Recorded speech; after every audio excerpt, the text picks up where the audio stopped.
Welcome to NTD Evening News. Our top stories tonight. With only 3 days to go, Vice President Harris holds a campaign rally in Charlotte, North Carolina, after addressing supporters in Atlanta. Our reporters are on the campaign trail. Also in the South, former President Trump makes stops in North Carolina and Virginia, a state that hasn't voted for a Republican nominee for decades. His message to voters there. Last-minute election shakeups in Pennsylvania and Georgia. We look at what judges there say in response to lawsuits alleging potential voter disenfranchisement. Numbers show that more women are casting early ballots than men. Could a big turnout among women push Harris over the finish line? We speak to an expert. For music lovers, there's one more thing to look forward to on Election Day. Thousands of volunteers will be playing music at polling places across the country. Organizers discuss what inspired the move.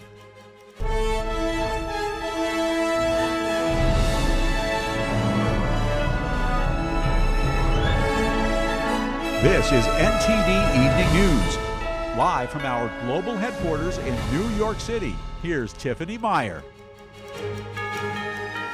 Good evening and thank you for joining us tonight. I'm Evelyn Lee in for Tiffany Meyer.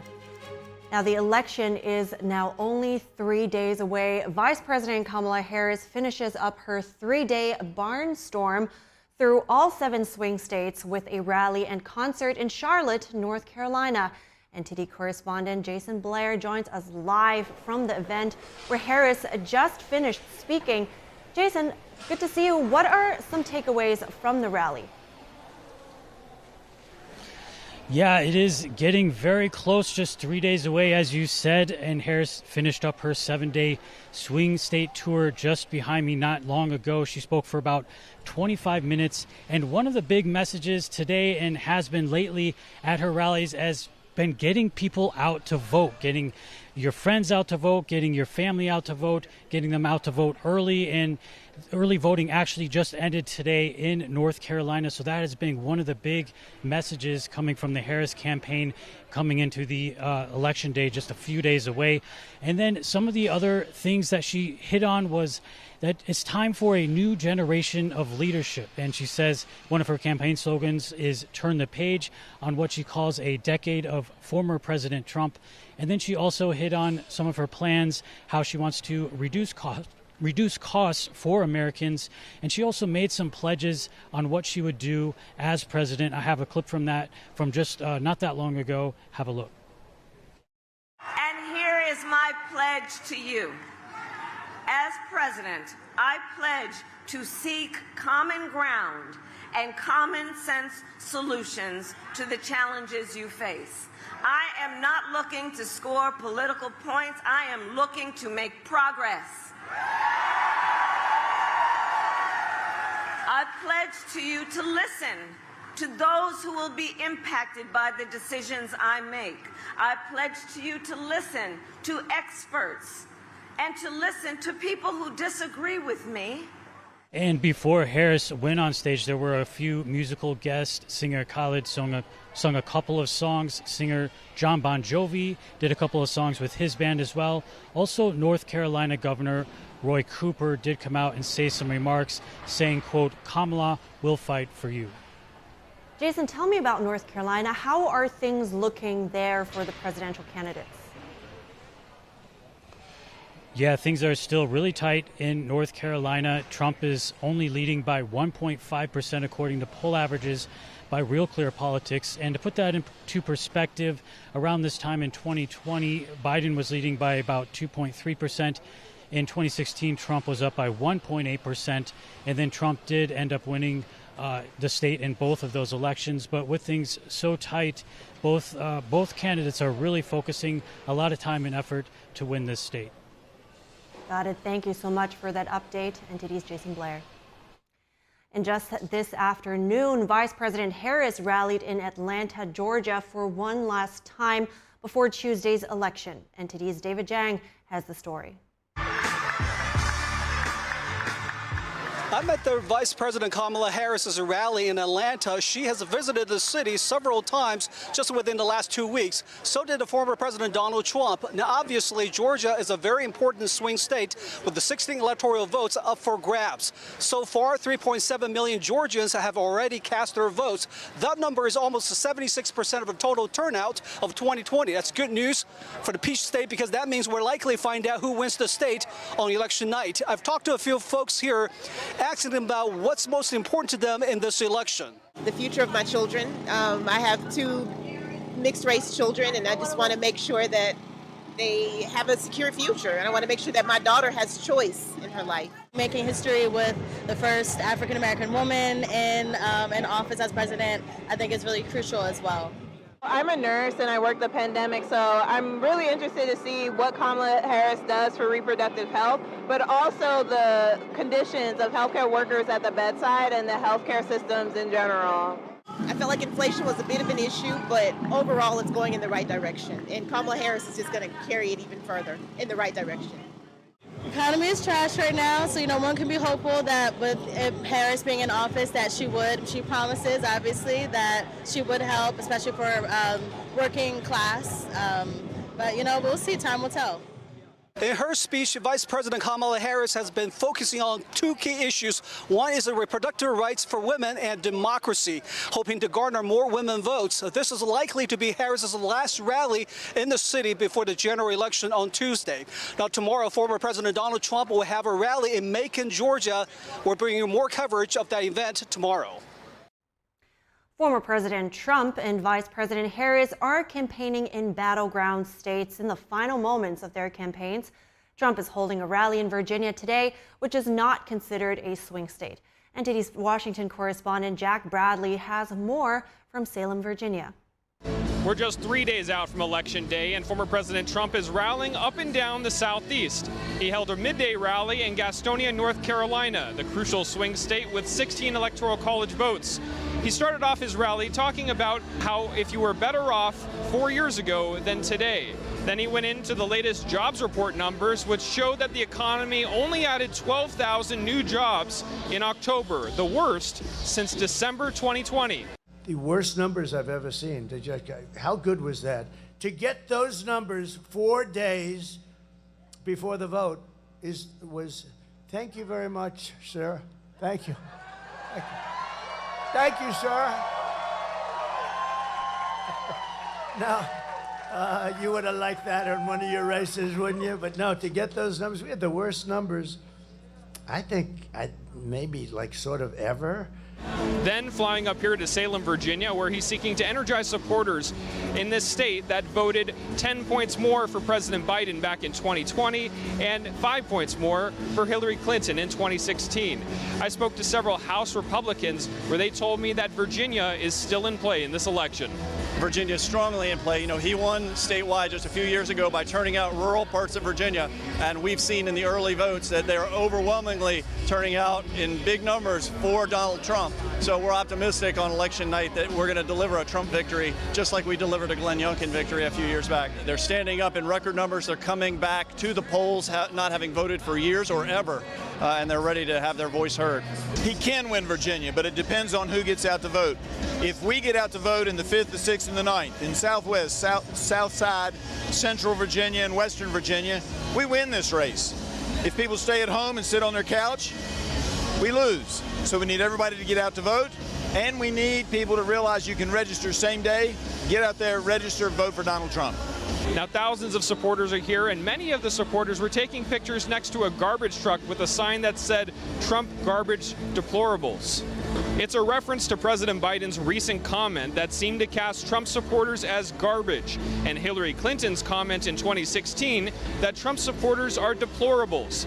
Biden later clarified his remarks, saying that he was referring to a comedian making a joke about Puerto Rico at a Trump rally, not Trump supporters. Earlier this week, the former president was seen driving a garbage truck in Wisconsin at a rally.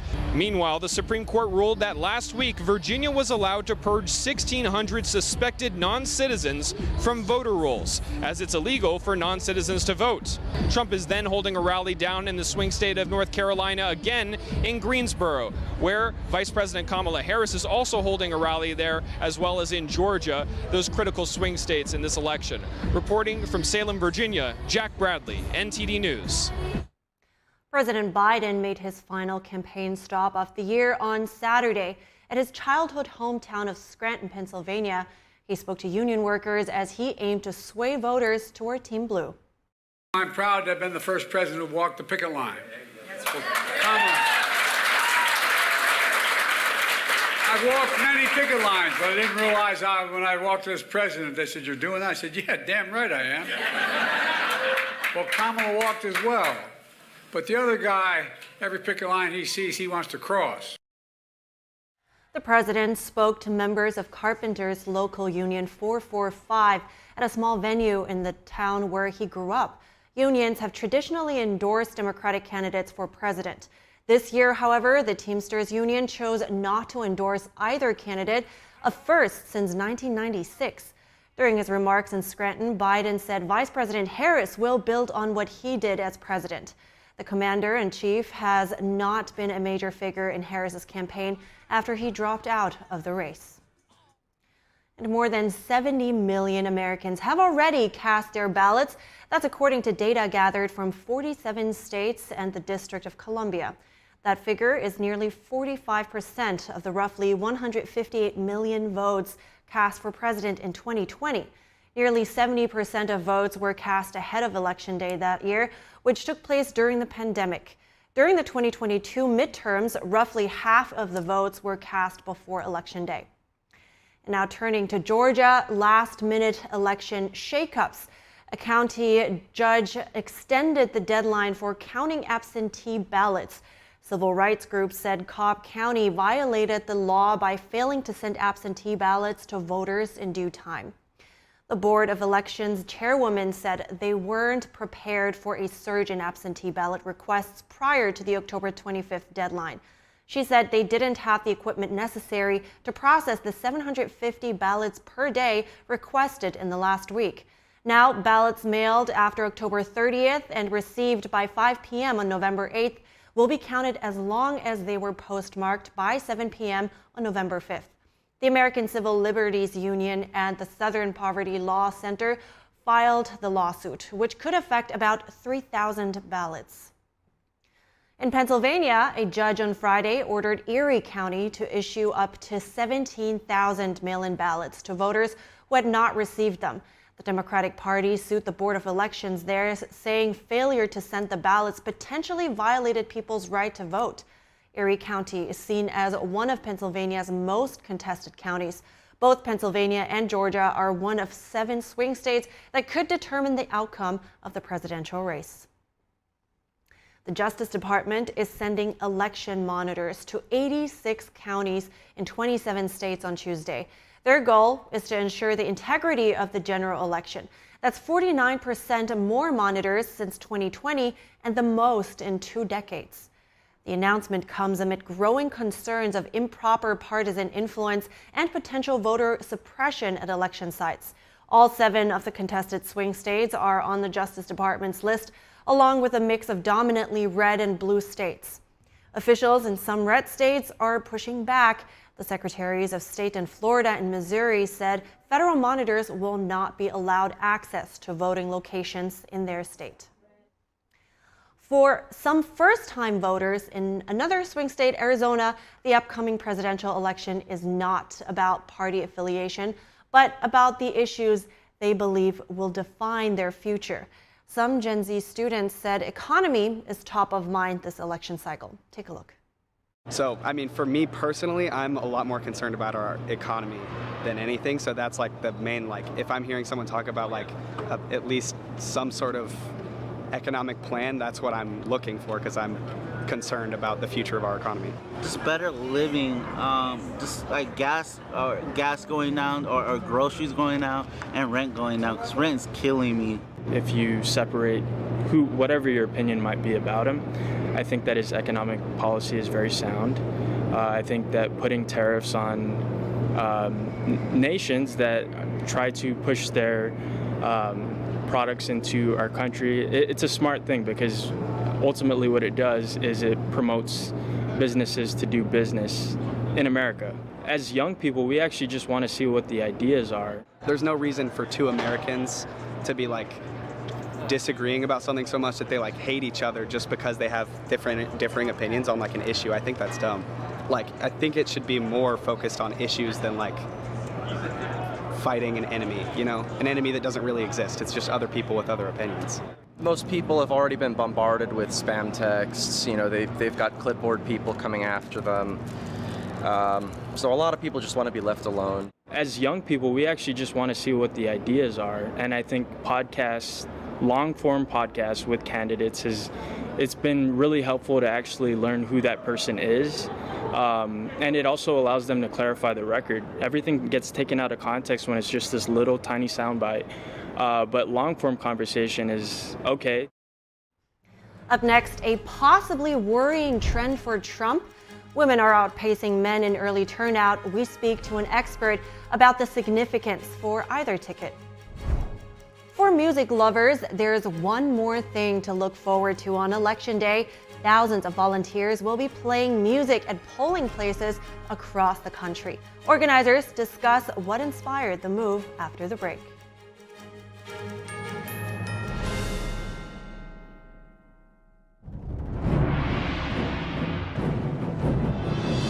Performance that truly matters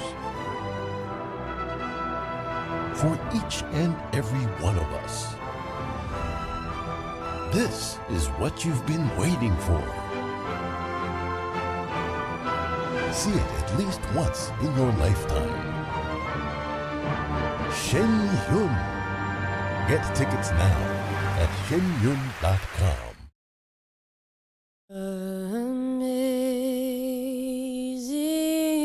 grace, how sweet the sound that saved a wretch like me. I once was lost, but now I'm found.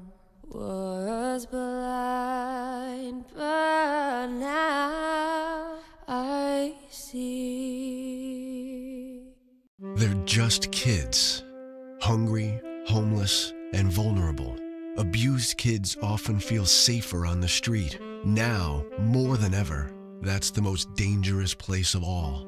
Covenant House is rescuing and protecting kids during this COVID-19 crisis. We're providing safe shelter to thousands, but the need is overwhelming, and no child is ever turned away. Please call or go online now with your gift of $19 a month to help a homeless child. You'll provide safe shelter, hot meals, and medical care.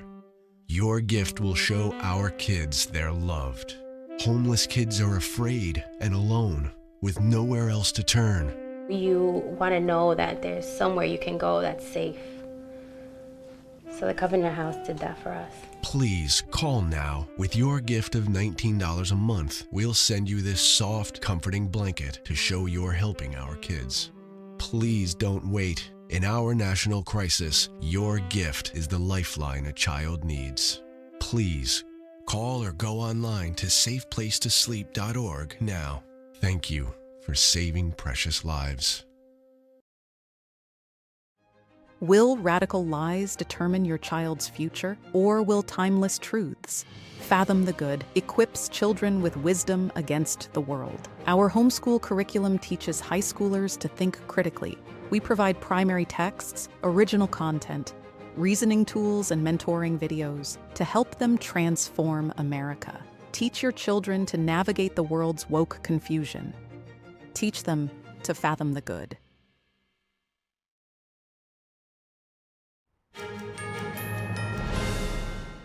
In key battleground state Pennsylvania, more women than men are turning out for early voting. Across the 7 battleground states, women have cast 55% of the ballots so far, while men lag behind by 10 points.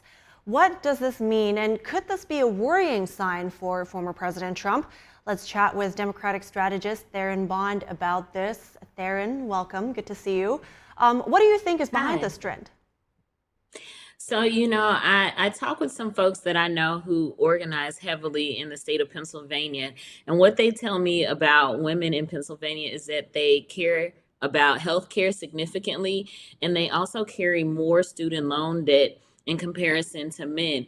So they have huge stakes in this year's election cycle, and they want a president who is going to best represent them and help them improve their quality of life.